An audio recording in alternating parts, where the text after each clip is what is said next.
discipline is the number one things. If you're not sleeping well last night, you're not gonna be 100% in the training in the morning, you know. That's why discipline is the most important things.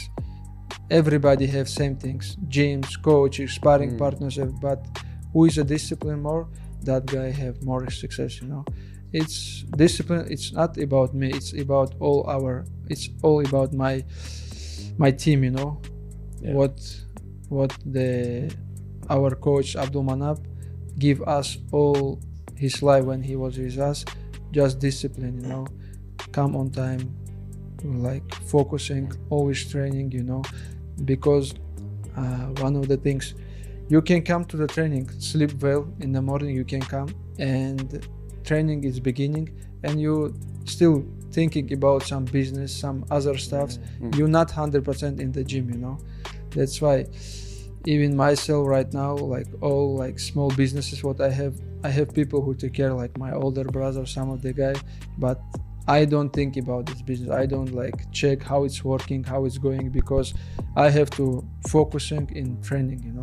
There will be nothing left untouched by Islam Makhachev as he readies himself for what can only be described as one of the biggest defenses of his career at UFC 330. You know, Islam is ready. He's ready to perform. I've never actually seen him this good. You know, all the coaches had a important role in preparation for this camp, and you know, he's ready to go. I love the way he is right now. You know, with body, mental, physical, everything, game plan, everything is intact. We have Habib back cornering him, so I'm very happy about that, because that just means we're gonna have the best corner, we have the best fighter, we're gonna have the best win. Ислам Махачев, где-то даже как-то я говорил, и Хавьер Мендес говорил, это универсальный боец. Многие, честно говоря, недооценивают. Все говорят о его борьбе. Ну, мое мнение, что он еще до конца не раскрыл свою стойку. Даже, в принципе, это и хорошо. Он может многих удивить. Даже смотрю я в интервью, многие говорят, анализ делают его стойки, о его ударной технике. Мое мнение, как тренер по ударной технике, он еще до конца не раскрыл свой потенциал. И в этом плане, да, он универсальный боец. И я жду того боя, где он себя покажет в этом плане. Приехал Хабиб тоже на сборы, чуть нарушил начало сборов. Вообще без никакой акклиматизации мы сразу начали пахать. All week I was pushing them. I leave weekend. I just come back for next 5 days. For me, it's gonna be fun day. For them, it's gonna be very hard days.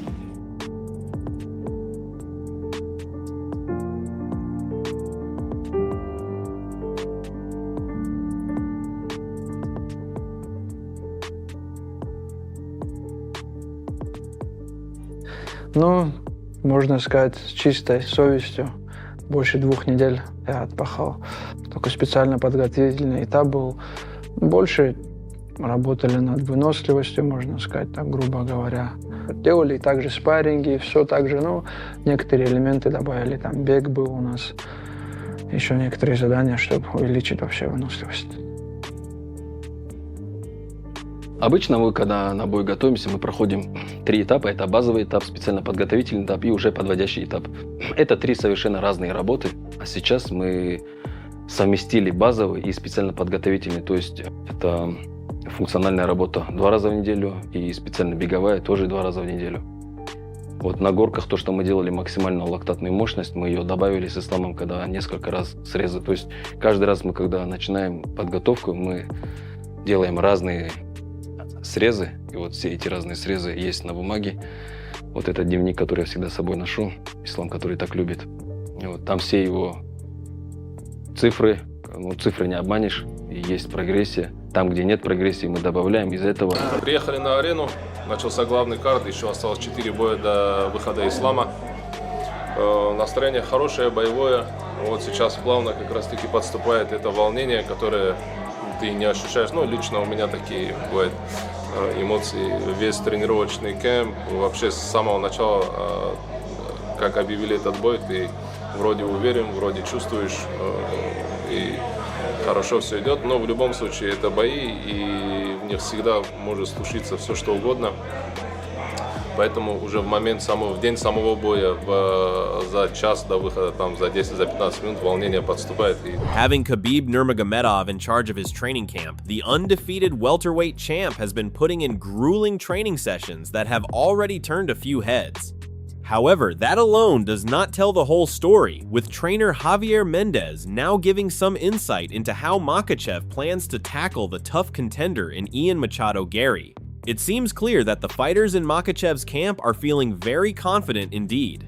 And I don't know what the most thoughtful question is. I'm curious, if you were training Ian Machado Garry for this exercise, what are you focused on in training camp, knowing you're fighting a guy that is just so well versed at everything? And what are your thoughts about Ian's chances? Look, well, first off, I mean, obviously you got to get the wrestling squared away, which isn't easy to do because the guy's at a super high level, but there is a big size discrepancy, Ken. You know what I mean? Like he is long and lanky. I think he's awkward. You know, he's not like the most technically sound. And I think that actually is going to give Islam trouble, you know, because I think he's just a little quirky with everything. And he's got the size, I think, to give this guy trouble. He's big. Ian Garry's a big kid. This is a big 170-pounder. So I'm really curious to see how it plays out. But Islam is so squared away everywhere, and he's dedicated. You know, puts the time in with training and all that stuff. So I think it's a great matchup. I think it's a really, really good matchup.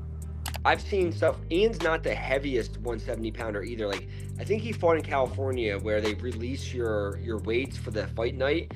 I seen one where I think he only gained like 11 pounds. Like, he was like 181 in the back. Like, I was like 198 like my last fight in the back. You know, like some of us 70, like we get big, and he's just not. And I'm not saying that means a whole lot, but it definitely means something. You know, so yeah, he is tall. He is quote unquote long, but yeah, I don't think Islam's going to have too hard of a time.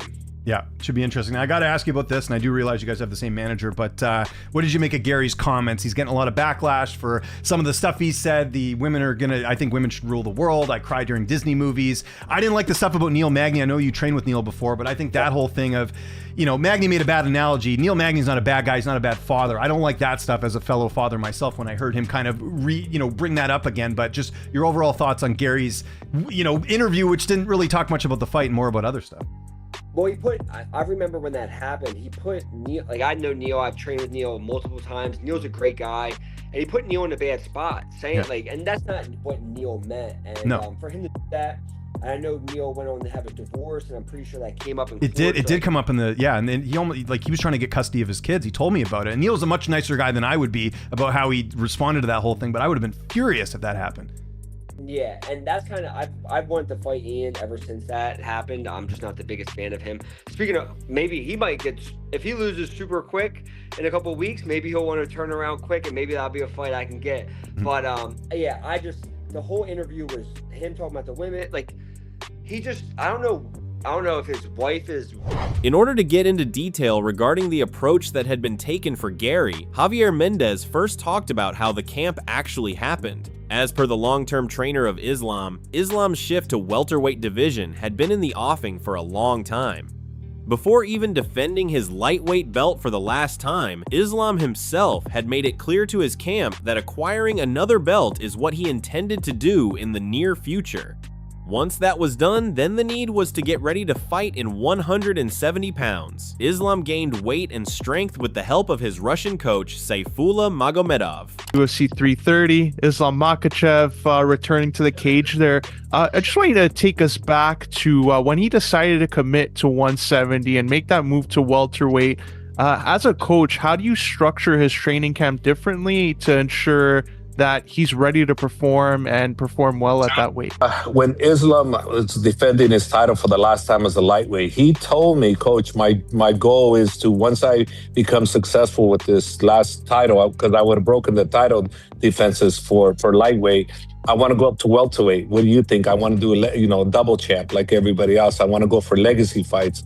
I said, that's fantastic. So what he did from that point, once he won his title, his mind was set on what he wanted to do. So he got with his coach up in Russia, Saif Safula, who's a big part of helping him maintain his body, getting it bigger. So he went to work. Saif is a great coach. Mendes then followed with updates on how they are preparing Islam for Garry's unique fighting style. He said that at the moment they are training at Nick Catone MMA in New Jersey and not at AKA because they are getting themselves closer to the fight location. They don't claim to have anyone who has the same style and movements as Garry, but Usman Nurmagomedov is Islam's main sparring partner at the moment.